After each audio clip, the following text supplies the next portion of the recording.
Hey everyone, back again. Today I'm going to talk about Jacques Derrida's notion of the Pharmakon and how he develops it in dissemination. Now, before jumping into that, if you want to follow me anywhere than here, you can find me on Instagram at theory_and_philosophy or on Twitter at David Guigno, where I sometimes tweet things. If you're new here, welcome. I'm David. I try to explain philosophical texts and ideas in a way to make them accessible to you. So if you're new, like, share, subscribe. I release videos every week, sometimes twice a week. And if you want to, keep up with that, subscribing is obviously the best way to do it. If you want to help me out, do all those things. You can also help me out via Patreon or PayPal, but obviously no pressure. Links for all that is in the description. And if you found this in podcast form, you're going to be able to find it pretty much anywhere where you get, or if you found this in podcast form, you're going to be able to find it on YouTube, where you'll find the video and other videos if you want. Or if you found this on YouTube, you're going to be able to find it in podcast form pretty much anywhere where you get podcasts. So without further ado, let's jump into this very tricky idea called the Pharmakon. Now, this video is kind of in conjunction with the video coming out on this Saturday, which is covering the second chapter of Dissemination, which is where Derrida covers Plato's Pharmacy. Now, he uses this text of Plato's to argue that writing occupies a kind of double position in the history of philosophy. It exists as both an inside component of the pursuit of truth and something exterior to it, which is just one way of saying that it can be either part of the system of philosophy arriving towards truth in the Platonic sense, or it exists outside of it. Now, Derrida says that this is the case because when Plato talks about writing, he uses a term called pharmakon, and pharmakon refers to either a remedy or a poison, or a cure or a poison. Very much like how we would understand the term drug today. Drug in certain contexts can mean a bad thing, and in other contexts it can mean a good thing. It can mean a cure, it can mean a remedy. But why does this matter? Why is he talking about writing? Why is he talking about it being inside the pursuit of truth and outside the pursuit of truth? Well, he's responding to some ideas out there before he was writing this, that Plato admonished, or that Plato hated writing.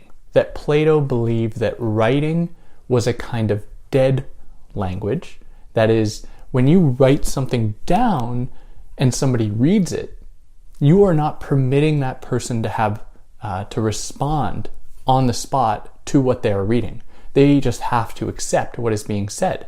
Now, people have interpreted this within Plato to say that for Plato, which conditioned much of philosophy that would come afterwards, all the way up through Hegel, who's another one of Derrida's targets here, the idea was that you must be in a kind of dialogic encounter, in the way that Derrida uses it, a dialectic encounter, in order to arrive at truth, in order to move through thought to arrive at some kind of truth. And that can only happen with the presence of another in a kind of immediate presence. They have to be right in front of you. You have to be conversing with them. You have to be engaging with them to arrive at this point.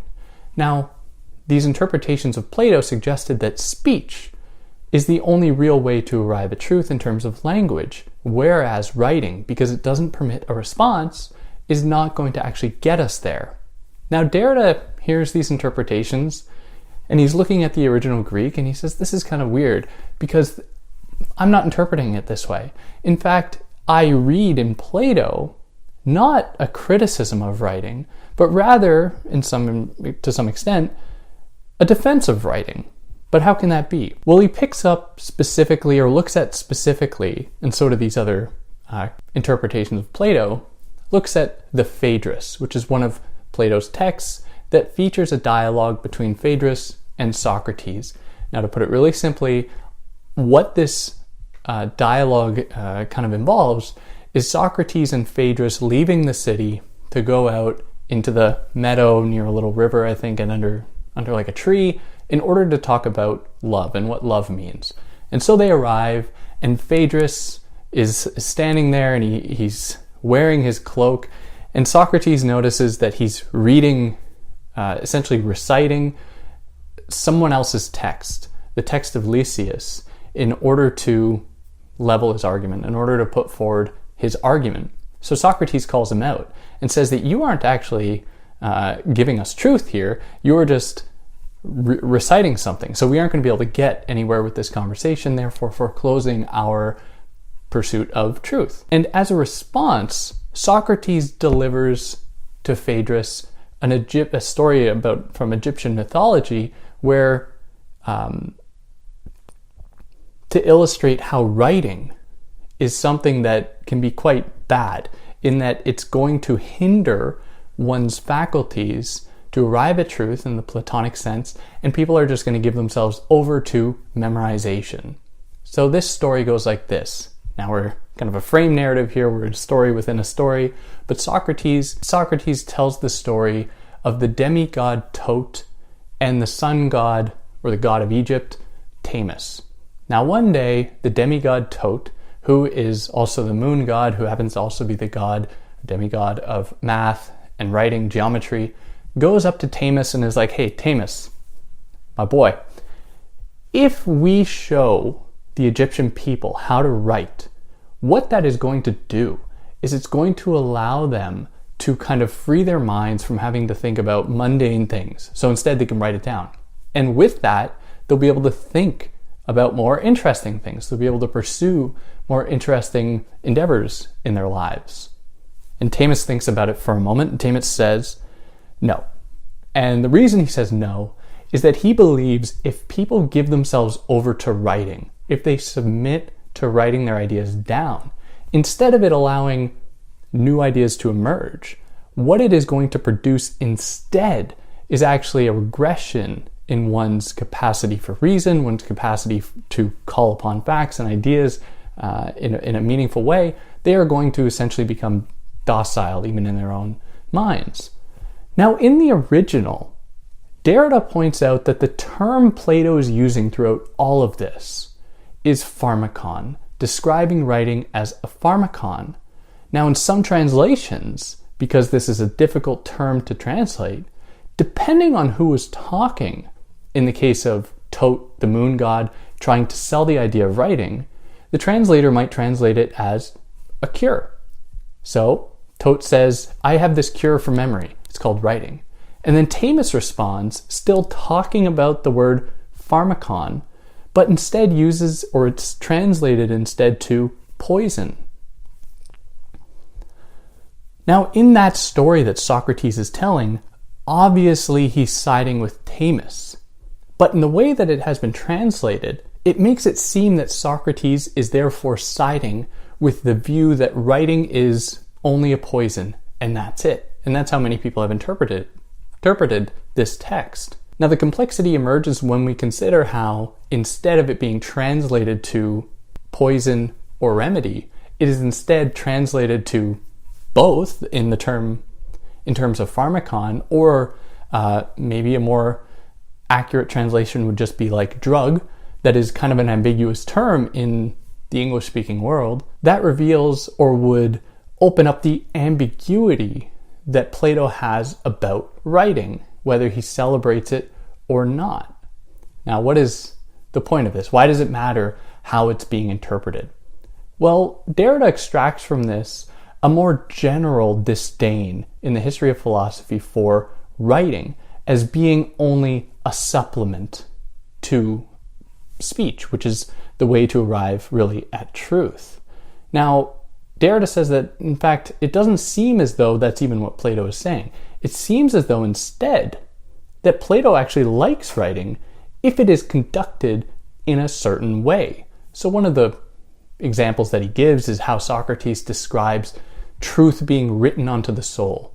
And it is the pursuit of wisdom, the pursuit of knowledge, that tries to read that truth that's written onto all of our souls, which is just another kind of writing. Moreover, the fact that Socrates lays out this Egyptian myth story is essentially a kind of reading and writing and just reciting. All it is Socrates using a story that he most likely read, maybe even heard, and all he is doing is reciting this kind of dead speech in order to arrive at a truth about writing. So Derrida says, look, writing houses this potential. Writing is an avenue to arrive at truth. And it seems kind of arbitrary, and it seems a little bit strange that writing has been so subordinated to speech throughout the history of philosophy, because in its original form, at least how it was originally interpreted in Plato, we don't see that kind of condemnation quite so clearly. So what are the stakes? Why does this matter? Well, it matters because it demonstrates that all speech, all arriving at truth, is really just a kind of writing. It's all it really is an extension of the very logic of writing. Now, this isn't to say that Derrida is trying to elevate writing above speech. In fact, what he is trying to do here is showing that the way that writing has been characterized in the history of philosophy as being a kind of dead language, as being exterior to truth, as being only a supplement, is actually the way we can understand speech in all its forms, because it is just another kind of writing. So here we are, I guess we can look at that very famous sentence in Derrida. The sentence goes along the lines of, there's nothing outside of the text. So what Derrida means by this is not that everything is textual, that is, everything can be reduced to a kind of textuality. So if we somehow knew how to understand texts, we could then understand the world, because everything is just text. Derrida doesn't make that point. Instead, Derrida is saying that all of the attributes that have been associated with writing, like I just said, as a supplement, as exterior, as dead, really apply to speech as well. So in that way, everything corresponds to that. Everything is exterior to itself. Everything is exterior to its own meaning in terms of différence, which is maybe a loaded term to introduce here, but for those that know, everything is kind of a deferral from its own self, defined only and determined by other things around it. No word spoken houses unquestionable truth. It only makes sense within a certain context, a certain linguistic context that is going to relate to other words that have their own existence within that context. And so the meaning of any word is going to be deferred onto other words and how it relates to those words and how it is not those words. So writing now, embodying many of the elements that are now found or demonstrated to be among both speech and writing, this demonstrates really, I think Derrida is saying Plato's brilliance here, in playing with writing as being a drug, being a cure, or a poison. Writing and the way that it would be framed throughout the history of philosophy after Plato kind of occupies both spheres. It oscillates between the two. It plays with the two. And in fact, it is only by its designation as being subordinate, a kind of arbitrary signification imposed upon it, that it is given all of these characteristics as being exterior, as being a supplement, as being dead, that actually come to describe the entire experience of that very act of subordinating. That is, in how speech can really be characterized and how Derrida undoes it, which is really what, as I have another video on what deconstruction is. Deconstruction is that act of demonstrating how that subordinated term very much embodies many of the elements that are associated primarily with the privileged term, which can then be used to demonstrate the intractability, the maybe a little more accessible term, how the binary is not universal is kind of a naive way to put it, but how it is very, very delicate, the binary between two opposing terms, and how the privileged term depends entirely upon the subordinated term as a constructed subordinated term in order to lend itself, that privileged term, its privileged status, even though, as we've shown with speech and writing, it very much is like a pharmakon, can be itself either a poison or a cure. It toes the line between the one and the other. And yeah, I think that basically covers what a pharmakon is. Like I said, this Saturday, I have an episode coming out on the second chapter of dissemination where I go into a lot more detail. So you can go and check that out if you want more on this. If you like what I did, like, share, subscribe. If there's anything I got wrong, I'd love to hear about it.